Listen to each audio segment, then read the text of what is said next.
Hey, this is Janine from Ginny D. Before we start with today's video, I just wanted to say thank you for all the love on my last video and the many new people that subscribed to my channel. So hello to you. We're still kind of experimenting the content posted on this channel, but if you have any wishes or suggestions, you can leave them in the comments down below.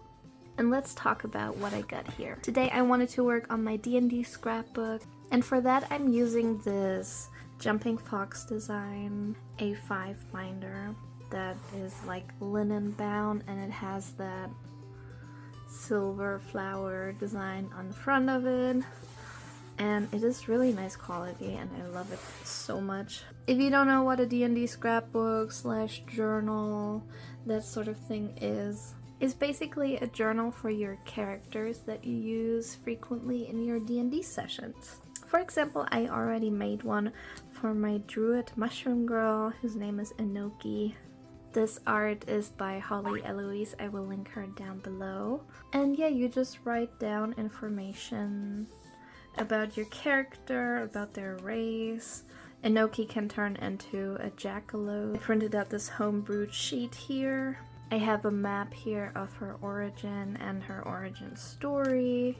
And then of course her character sheets, some reference cards for things she can turn into, and then a couple journal pages in case I want to write anything down. Today I wanted to work on Hana, which is my character in a current Maiden Abyss themed campaign. And we don't use D&D for that session, we use a homebrew mechanic. But yeah, this is the same artist who drew Enoki. It's by Hollie Eloise. And I just love her art style so much that I'm probably gonna have her draw up all of my characters in the future, just so it's also consistent in the art style. And yeah, let's get right into scrapbooking. So I got the idea of doing a character journal from Ginny D here on YouTube, and doing content on creators that I recently found on YouTube seems to be a strong theme on this channel. I don't know, I just get really inspired by a lot of things, and if I want to do them, I want to do them. Does that make sense? I hope so. As I mentioned earlier, I'm still experimenting with the content I'm uploading here on my channel.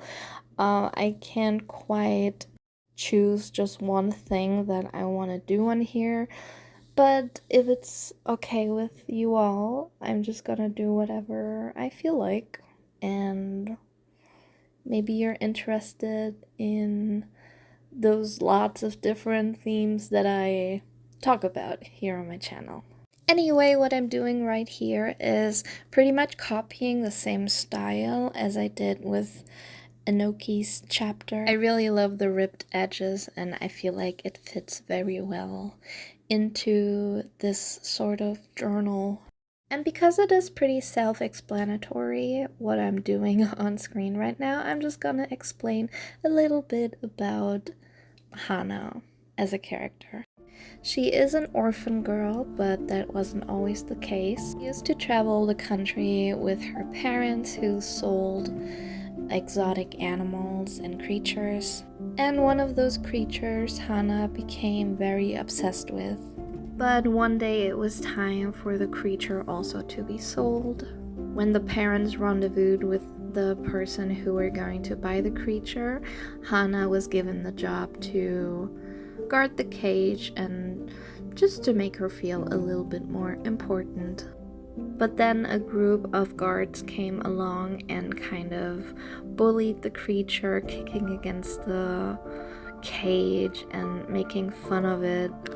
Hana did not like that, and she didn't want the creature to end up with those kinds of people, so she made the decision to free them.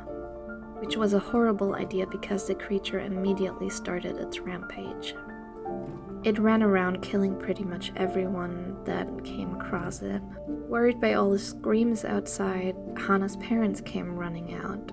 They spotted Hana and ran straight to her, grabbing her by the arms, shaking, asking what's going on, what happened. Hana was crying, not knowing what's going on, but then the creature saw the parents shaking her, viewing them as a threat to her. And because the creature also grew very fond of Hana, it wanted to protect her and killed her parents. It was a gruesome night, and Hana was just in shock. She wasn't sure what happened. The next morning, she sat there in shock. The creature was gone, and the master of the local orphanage found her. She took her in, and she has been living in the orphanage ever since. Our role-playing session started with a bunch of people getting recruited to explore the pit.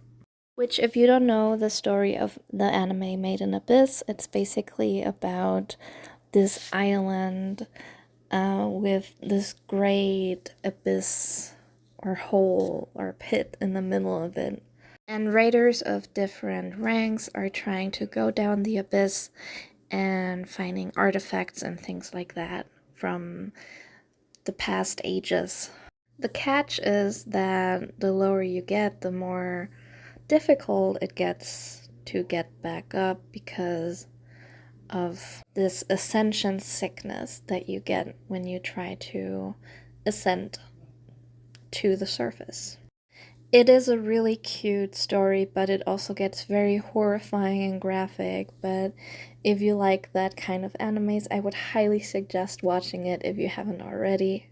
Right now you can see that I'm cutting out the character sheets that I designed myself, and it is made for our own homebrewed game mechanic, which is called Cauldrons and Pauldrons, or CNP for short.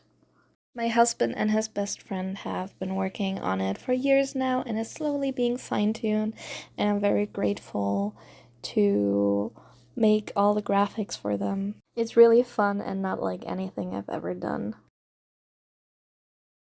And there are the finished journals for Enoki and Hana. I'm sure I will add more to it as their story progresses in the future.